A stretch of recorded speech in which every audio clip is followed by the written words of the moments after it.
Nuclear weapons are the most devastating weapons ever devised by man. With the power to completely level a city, a single bomb can kill millions and bring a nation to its knees. With their first use in World War II by the United States against a stubborn Japan that refused to surrender, nuclear weapons have only grown in yields over the decades, growing to devices of nightmarish power. While the original Little Boy released 15 kilotons of energy, or an equivalent of 15,000 tons of TNT, the modern B-83 gravity bomb has a yield of 1.2 megatons, or 1,200,000 tons of TNT, over 80 times more powerful than Little Boy. Yet nuclear weapons are capable of much more than that, with the Soviet Union's Tsar Bomba detonated in 1961, producing a 50 megaton blast, or 3,333 times the explosive yield of Little Boy. While Little Boy devastated a city, the Tsar Bomba was capable of devastating an entire county, wiping out tens of millions of people if dropped in a heavily populated area like Los Angeles or Moscow.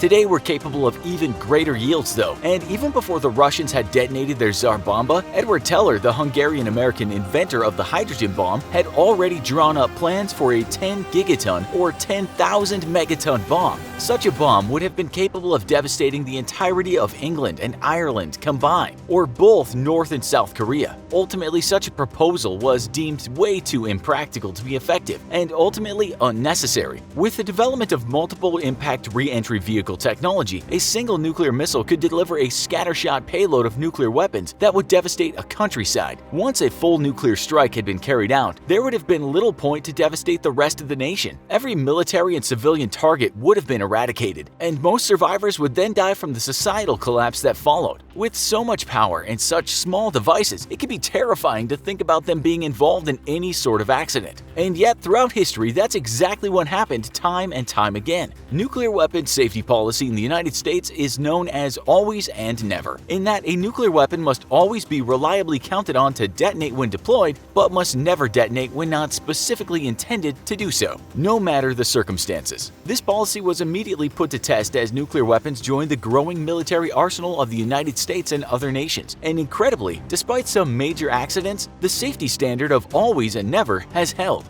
Now let's look at some of the worst nuclear weapon accidents in history. 1950, British Columbia. On the 14th of February 1950, a U.S. Air Force Convair B-36 was tasked with conducting a simulated nuclear strike against the Soviet Union. This was the beginning of the Cold War and well before the advent of intercontinental ballistic missiles, so nuclear weapons could only be delivered via aircraft. Yet any such strike mission would have to cross over the North Pole, facing bitterly cold temperatures and other flight challenges, especially so if war broke out during the winter. Realizing that they needed to ascertain just how feasible such a strike would be, the U.S. military approved and then carried out the simulated nuclear strike. For the nuclear exercise, the B-36 would take off from Ellison Air Force Base in Alaska and then fly just off the coast of the Alaskan Panhandle in British Columbia, cross inland over Washington State into Montana, and then climb 40,000 feet for a simulated bomb run on San Francisco in California. Then the plane would continue its non-stop flight to Fort Worth, Texas, where it would land. The mission would last 24 hours, and for added realism, the bomber carried a Mark IV atomic bomb. Although the weapon only carried uranium and 5,000 pounds of conventional explosives, the plutonium core necessary for a nuclear detonation was not present. Extreme cold weather on the ground at Ellison Air Force Base immediately affected the bomber, causing some minor technical difficulties. Eventually, though, the plane was cleared for takeoff, only for 7 hours later to have flames begin shooting out of 3 of the 6 engines. To prevent the engines from being severely damaged, the 3 engines were shut down, and the plane continued on its mission on just 3 operational engines. However, the 3 engines eventually were unable to provide full power, causing the plane to lose altitude. The crew decided to abandon the aircraft as it could not stay aloft for much longer. In order to spare his crew from parachuting into the freezing cold North Pacific, the aircraft commander steered the plane inland. Before bailing, the atomic bomb was jettisoned somewhere over the Inside Passage in British Columbia, with the weapon detonating in midair. As it did not have its plutonium core though, the weapon did not achieve a nuclear yield, although the conventional explosives would have spread radioactive particles across a wide area. Thankfully, the territory was extremely remote, and to date, no casualties from the explosion have ever been reported. 2007, North Dakota. Modern nuclear weapons operations require the highest degree of security and safety both, and even the most basic of maintenance operations has a long list of stringent security guidelines that must be strictly adhered to. Yet in 2007, 6 nuclear cruise missiles went missing from their storage depot and flown cross-country with nobody involved being aware. At 0800 hours on the 29th of August 2007, a breakout crew of U.S. Air Force airmen from Minot Air Force Base provided 12 AGM-129 air-launched cruise missiles for transport to Barksdale Air Force Base in Louisiana. This was the 6th of 12 planned ferry missions, with each flight carrying 12 cruise missiles with dummy warheads for storage in Barksdale. Yet, as the airmen prepared the weapons for loading onto a waiting B-52, instead of using the standard electronic tracking system for the missiles, they relied on an informal process that failed to identify 6 of the missiles being loaded with fully functional W-80-1 variable yield nuclear warheads. If you're wondering what that means, it's military speak for the airmen got lazy and complacent and cut corners to get the job done quickly.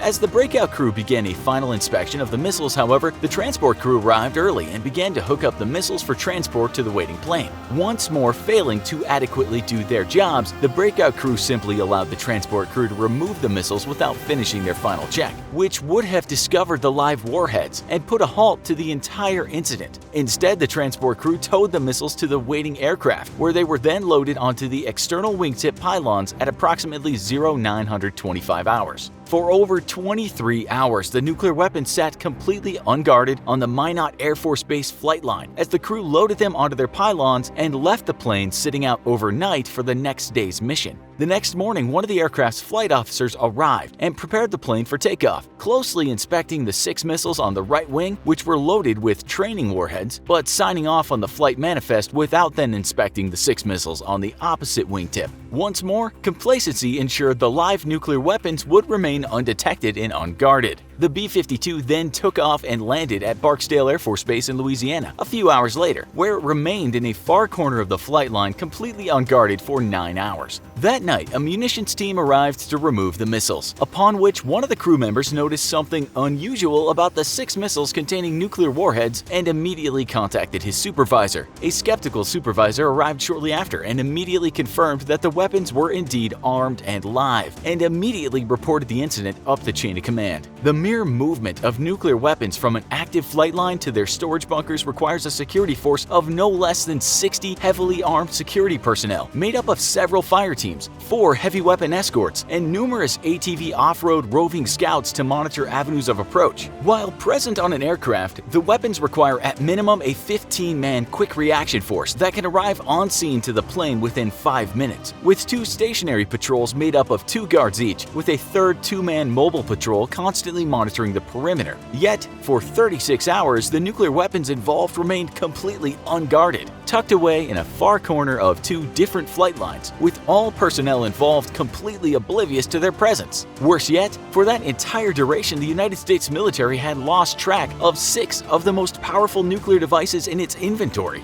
and nobody had any idea.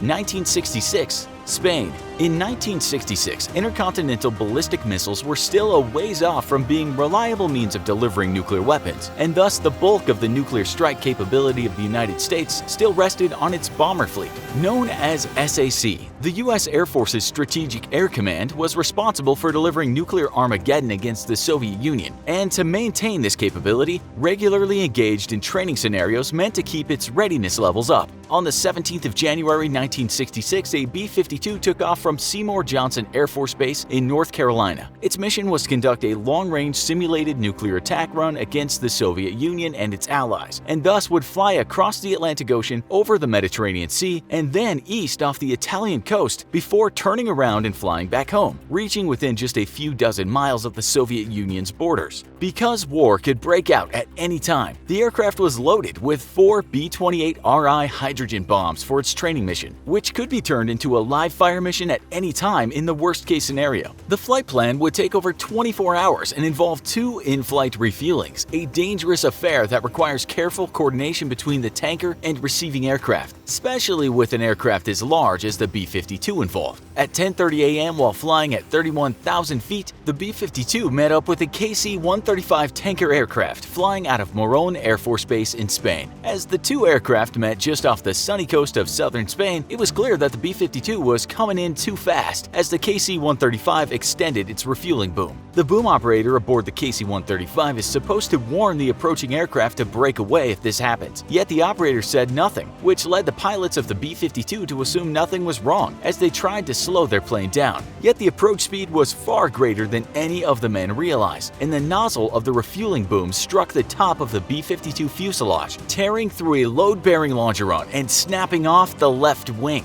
This resulted in an explosion which devastated both aircraft. In the end, only 4 of the 11 men across both aircraft would survive. The 4 hydrogen bombs were torn free from the tumbling aircraft and plummeted below. 3 of the bombs struck farm fields near the fishing village of Palomares, with 2 of the bombs having their conventional explosives detonate on impact. Though the weapon's safety mechanisms prevented a nuclear explosion, the conventional explosion still spread radioactive fallout over a wide area. The third weapon was found relatively intact in a dry riverbed. The fourth weapon, however, had drifted out over the ocean as it fell and would take years to recover via remote drone. As a result of the nuclear fallout, the US government ended up having to buy several farmers' fields and conduct extensive cleanup operations. To help ease the fears of a very worried public, Spain's Minister of Information and Tourism and the United States ambassador made a public show of swimming in a beach just 9 miles away, and then later swam at a second beach close to the impact site. While the fallout continues to affect the area to this day, with the US still monitoring the situation closely, what is truly incredible is that the weapon that was found relatively intact had actually undergone all arming procedures as it fell to Earth, and only a single last-ditch safety measure had prevented the weapon from achieving a nuclear yield. Nuclear weapons are clearly robustly designed devices, yet what's equally clear is that the one weak point in every nuclear weapon safety and security measure is the human element. With thousands of live nuclear weapons still in active inventory around the world, some believe that it's only a matter of time before the worst comes to pass. And if it does, it may lead to an accidental nuclear war by a confused United States and Russia that still hold on to plenty of Cold War hostility.